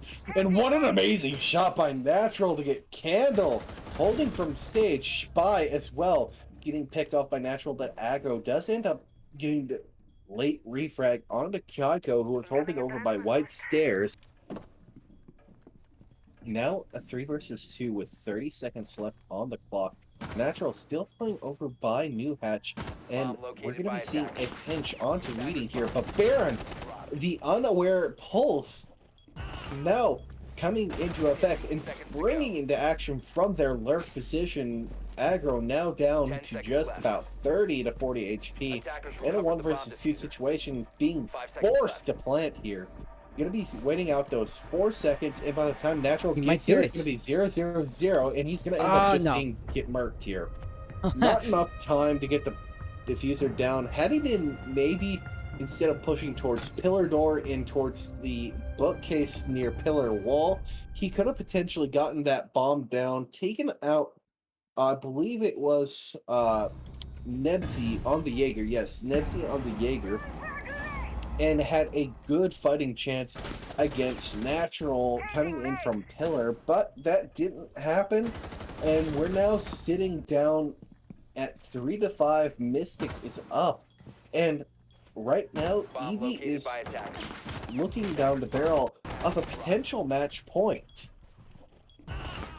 Yeah, I mean, right now, what we're seeing is semi-interesting because this was a reading defense. And they didn't have to go reading if you would indulge me real quick, because this is only the second round post roll swap, which means that kitchen, which is where we're going right now, was still open to them. And you know, by its mere definition, this being a tertiary bomb site means that the odds of success for Mystic Academy were lower, and yet they go there and they pull a victory. A close call, arguably, but they still do pull a victory. So they, by that logic, should also be able to get the victory down in kitchen. And you did mention that Eevee would be staring down the barrel of a match point situation. Seconds left before Yeah, this would be pretty likely. Then again, I feel like the logic I'm applying to decipher who, or to predict who's going to win, is like really funky and not exactly sound logic most of the time. So do take what I say with like the hugest grain of salt ever. I am just like pulling at threads, because at the end of the day, human nature is like so erratic. Like they go for ace palm peek or two and get a kill or two, and this just entirely changes the face of the round as a whole. So yeah, I am just contradicting myself. So you know what? Instead of keeping on rambling and speaking just to say nothing, why don't I pass it off to you? Yeah, right now we're going to be seeing Aggro going for a little bit of early bakery control. No one really holding up in bakery, just a little bit of tight presence. And the vertical, excuse me, one more. Yeah, don't die on us. Don't die on us. So let me just take it over here. I'm good. I'm good now. I just Okay, had a go little ahead bit then. of a little bit of something cut in my throat, and actually, Natural here with Devil currently just holding the entirety of the red hall. But as there was a very limited bakery presence, as stated prior, we're gonna be seeing not only Aggro, but as well Baron going ahead and fully breaching and creating lines of sight for not only flashbangs but grenades inside a bakery. Natural finally taking out that drone. First player on double digits in this match, might I point out. And Devil hitting a nice shot, but Kaiko falls right before, so it's still even man count, but that's your Vigil Roamer on top floor. Currently, it's going to be a 4 versus 3 on site. I want to say, but actually rotates back. if I may for just a second, that's exactly it. They got the kill on the guy that was holding the cross angle on small bakery. So Natural was kind of free to walk up and to harass the guys like pushing into bomb sites. It's kind of no longer the case because Candle has split up to keep on exerting that pressure on Natural. Actually, does not get the kill. There's Natural popping in the kill feed, but on the other end, he actually gets the frag, gets flashed out. Another push and bomb site itself has been kind of put on hold. Not exactly indefinitely. The idea is just get the 1 kill or 2. This one was pretty important, and now they can turn their attention back to the kitchen itself. But don't underestimate the fact that Weston does have a few smoke toxic babes in the back pocket. That was the last one actually, and the smoke is going to dissipate without doing anything. Baron, the barrel diffuser is now in a prime position to start the plant. Kitty and Candle are covering said plant, which leaves us with Weston, last one alive. SMG-11 is a great gun, but only if you land your shots. Eevee winning the round and thus not being put in a match point situation, which would have been pretty tight and hard for them to come out of. But the more you close the gap, the easier a hypothetical overtime situation is going to be. Or even still, it is still possible for Eevee to win it without even going into OT.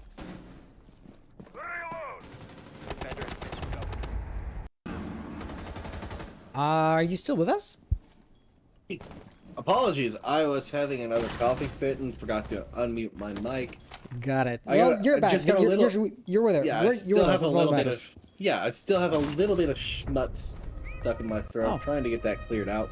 Well, feel free to go and grab like a bottle of water or something, because that does tend to be annoying. Good. Okay, well, the only thing I'm gonna say is don't die on us. I won't die on you. I can promise you that. I got plenty of people here that would make sure that doesn't happen. But awesome. As the point you were making just a moment ago, yeah, either of these teams, Eevee or Mystic Academy here, could close it out in regulation, no overtime. But if they keep trading blows like this, as they have been right now, Mystic's in the driver's seat to just end this match 7-6. 145. Yes, it's 7-5 rather. Yeah, we got it back and forth, kind of established at this point. So if I was to take a look at the round's history for the second map as a whole, second map being Cafe, of course, right? So the first half was a 4-2 split in the favor of Mystic Academy. But that 4-2 split is, or that momentum rather, that back and forth kind of ratio, how many rounds do you win for each one or you lose, has been drastically overhauled, because only 3 rounds into the second half. This is the 4th, so 2-1 as far as like Eevee winning for the second half. That would hypothetically put us on track to bring us into an overtime situation, as so far both teams are the exact mirror of each other points wise. Why am I mentioning this? Well, because of 4-1, these are like different teams with different play styles, different abilities. I mean, the one runs out more than the other, can I say that? And yet the outcome still seems to be the same, aka like 2-4-1 attacker round victories. Devil here in Cigar Lounge is going to try to fend off the pressure. The flash grenades could be more dangerous than the frag, actually, because you can toss a flash more or less at random, as it has like a better radius than the frag itself, and get a blind enemy that you can just rush in and then get the kill. But with the weakest gun in the game, like a certain Canadian would say, gets the first pick, knows it's just a matter of time because somebody is hammering at that castle barricade. But this is what I like with like high-level players. He's not panicking. He is not trying to like get the kills so quickly as possible, because then the pressure is going to be on. He knows he's working with the limited window, keeps a cool head, and maximizes what there's to be done with that time window. Not much in retrospect happened, but then again, Devil did not start panicking as soon as the hits were happening on this castle barricade, and I do love to see it. I just wanted to give praise for such a trivial matter, because to me it was deserved. Yeah, a little bit of overaggression there, getting caught out, but Spy does end up getting traded out there. It's a little bit of give and take, since Spy still had both their frag grenades in pocket, and as the Jaeger player, that's one of the best ways to make sure that no grenades end up sailing true. Just take them off the board. And as speaking of sailing true, there you go. Candle with a nice C4 onto Weston, who was playing inside a cocktail, does end up sailing their grenade true. C4 also sails true onto Candle. Nedsy with a nice C4 from the laundry hatch. That's why you open it, by the way. Baron does take out Natural. C1, I believe that is Cryptic or Baron. Unsure which of the two. No, it was Baron who's planning on C1. Cryptic currently prone inside of the freezer, now going for the repeat, and does end up breaking the back and forth score cycle, putting Eevee up 5-5. Tie game. This is going to be interesting. Oh, by the way, if I may, instead of like actually debriefing what just happened, I would like to have a conversation with chat. I know it's going to be broken up with 3 minutes delays because of our delay, but Fable does mention that the rating has the best defensive win rate in the current meta, so it's the strongest side of this map, which is really interesting because I, as the pleb I am, legitimately didn't know that. There's a reason why I would rather produce and observe rather than like cast it on top of things. But I do mention this because if it's the strongest bomb site, why aren't the players like literally always going there as soon as they can? Because statistically speaking, by that logic, this is where you'd have the most amount of points to win. And yet, if you were to look at like the round's history, we went into reading on the second half. Like when Eevee was defending, they didn't go there once, and granted, Mystic Academy went there pretty quickly on their second defense, but this still, to me, does not look like a primary bomb site as far as like the players' actions are concerned. I'm not saying Fable is wrong, because of course I am supposing he knows better than me, which is why my question comes from actually a place of ignorance. So, like, without malice, please do enlighten me. Oh, well, a lot of the time when it comes to the reading bomb site, a lot of that does come down to, well, it's sort of like playing a roam on Basement Oregon. It comes down to the top floor presence and then falling back to site. So it's a lot of, or I think a better example would be Clubhouse. You know, wasting a lot of time, potentially getting a pick-off or two, denying a lot of space, a lot of utility, and a lot of time, just to fall back to site and have the attackers, let's say, 1 minute, 50 seconds, 40 seconds, 30 seconds, you know, 2 to 2.5 minutes wasted off the board, just for them to have to go through and do it all again on the actual bomb site instead of just the floor being held up top. I see the logic, yeah. As well, having a Rooney, all the bulletproof utility, C4s from below. Not only are you fighting a battle from above, but you have to fight a battle from below too, because at any moment, you could have your feet blown out from under you. Or from in front of you, as Shapai got murdered from the cross angles there. Yeah, that was like literally shooting at the feet, but just not from under you. Yeah, if we were to jump into that round right here, this things are starting slowly but surely to happen. Kaiko right there is going to have somebody and at the window. This is actually going to be Baron. Yeah, but speaking of getting your feet blown from under you, this is where map knowledge becomes important, more than just knowing like where the angles are, where the doorways are, like you would need to know on any other like FPS game. The actual destructibility, because the interaction with the map is incredibly unique to Siege, and this is an amazing example of that. Shapai goes down, being the sledge in a notoriously top-down push for the attackers. This is going to be a big hit to their utility and what they have left in their resources. That bulletproof camera is going to get destroyed. Yes, please. And you don't have a buck or anything else to supplement the sledge, so it's the entire playstyle that's basically lost. So yeah, they're gonna have to run down the stairs. Predictable movements may yet yield predictable outcomes. Devil, for example, has a really strong positioning. The thing is, you don't have too many natural cells left in the attackers and the defensive playstyle, because now, if I may do say so myself, what would be the perfect time to prep an aid or to prep a natural cell, because if you want to prevent a top floor from being played, this is like the best way of doing so. Alas, this is not meant to be. Double frag for aggro. He could actually do something interesting, but the roaming game is interesting. Gonna yield a double frag for Nebsy. Baron goes in.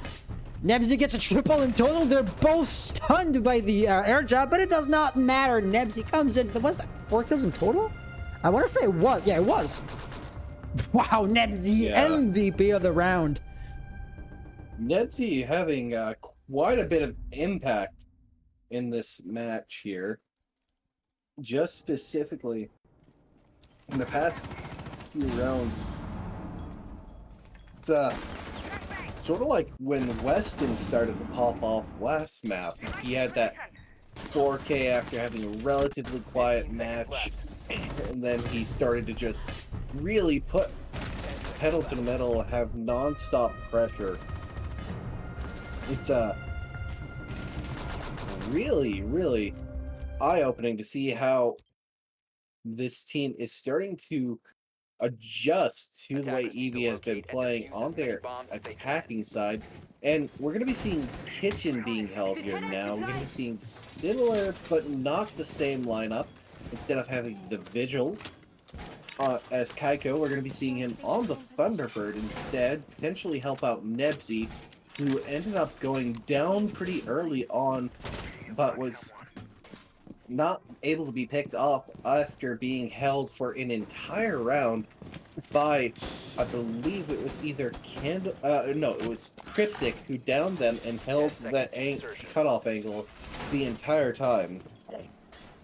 5 seconds left. So before looking at it here, just to be sure, yeah, this is a Pro League skin, right? For the Capcan, attackers the are moving out Tachanka. to locate a bomb Is and it like? Yeah, that is Rogue or the something? road. Yeah, there you go. Okay, I just wanted to be sure. It's a matter of like knowing them by heart, and I not being the biggest R6 player ever. Oh, the league does take a lot of my free time, doesn't it? I tend to like not know the skins by heart too much, unfortunately. But yeah, so this is good, awesome. Looking at the push here, top down is one of the two pushes that you can execute on kitchen, right? The first being directly from bakery, and you rush into side, you know, facing the gunfights and face checks, basically betting on you having a better accuracy reaction time and, you know, gun skill in a general sense than your opponent. And the other is the top down push to clear out the roamers, in that case being Kaiko. Is going to be the first line of defense on that front, and eventually, like, you get the kill, you get the other kill on the other roamer. It's going to be Devil, and you make your way down. This is more time costly, but it would be the more, I want to say, structured push, right? You make sure to flush out the roamers instead of just rushing in and hope for the best. I know I'm being a bit hyperbolic here. And the defense is actually pulling back pretty quickly, thus forfeiting control of the top floor. The top floor in and of itself isn't worth too much at the end of the day. But the second floor actually is where things get a bit more murky, because if you give Sledge, full access to the floor above the bomb site, am I going to repeat myself? I think I am. They can then let death rain down on the bomb site itself, and thus, you know, make for a nasty some 2 minutes for the defenders. Is that going to be the case? It seems like it's going to be the case. Shapai is right there.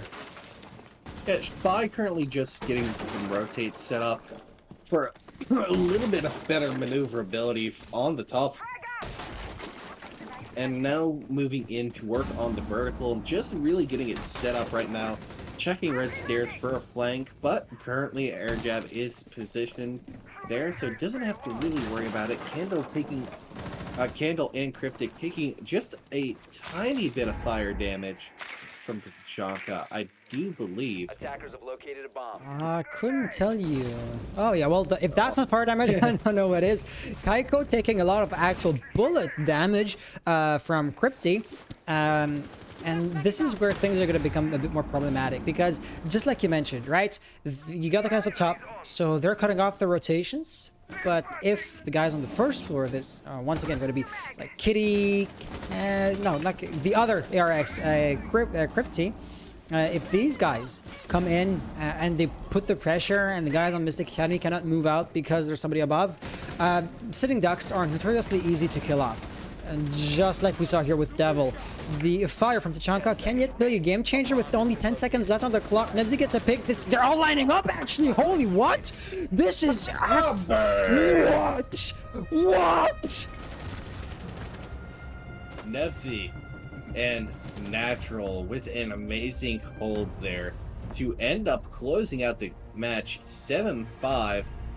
And while it wasn't necessarily blow for blow, tit for tat like I would have expected, the scoreline in the end is what I expected. 7-5 in favor of Mystic, ending this best of 3 in a 2-0 fashion for Mystic Academy. They were the better players on the day, and the kings of this group have just been dethroned and knocked down a peg.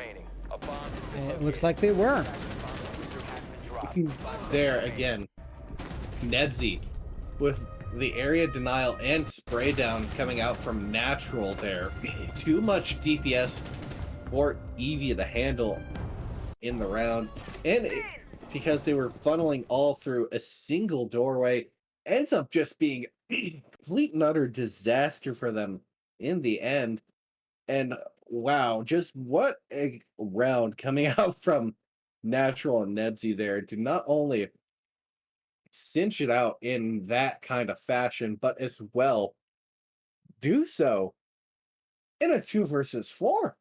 So I would have Natural ready for a post-match interview. Should we pull him in?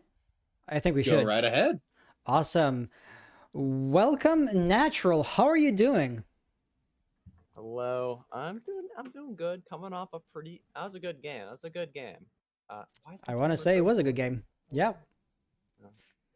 Yeah. Yeah, Blaze, I'll let you conduct the interview. No problem at all. So natural. Not only did you end up winning this series today, but you ended up winning your game and dethroning the currently lossless team of Eevee. How do you feel about putting a chink in their armor? I think going into it, we weren't really that nervous because I know it seems that we weren't the best team because we were like 0-3. Our only win was a forfeit, but like we had no worries going into that. We knew that we were like going into it, we were the better team, like regardless of their stat line, and we just knew that we couldn't think about that because it just like make us play worse. So, um, winning against them, yeah, sure, it feels good, but we knew that we were gonna win all along. So All right. not something to come home about. Being confident like that is not something I can fault you for. I gotta ask you, on Oregon, when Weston ended up getting that quarter kill, how how are the comms in that? On Goyo, the one in Yeah, the 4K, Goyo 4K. the Goyo 4K. I know that was definitely going to the next Taj. Make sure you guys are looking out for that. But I'd say the comps were relatively calm, like most of the game. But obviously after, everyone was just cheering, going crazy. Like after a play like that, you have to give props, right? You have to hype up your teammate because I think Impulse is like this is his sixth time having COVID. He really had an MJ Ooh. flu game. That's all I gotta say. He was really going crazy. So yeah, we were just really hyped, excited to play, and I guess I showed. All right. And going into the game day, how did you personally get into the mindset? Um, I don't really do too much like complex compilations. I don't have a routine or anything crazy like that. It's more just like hop into Kovacs, do a little 10-minute warm up, then do T hunt, and then get in the lobby and just play our game. Don't overcomplicate things. So personally, I didn't do too much like over prep because I think that can get in the mental like, overcomplicating things. Just keep it simple and play your game. So I think that's what we did today. All right. And before we close out this interview here, real quick, while we got you on stream, what else do you have going on? Any socials or anything for yourself, your teammates, your team that you want to shout out? Well, I wasn't ready for this question. Go follow me on Twitter, natural_6. You'll find the team announcement on my pinned tweet. Go follow everyone on my team. They're all goats. Uh, yeah, that's it.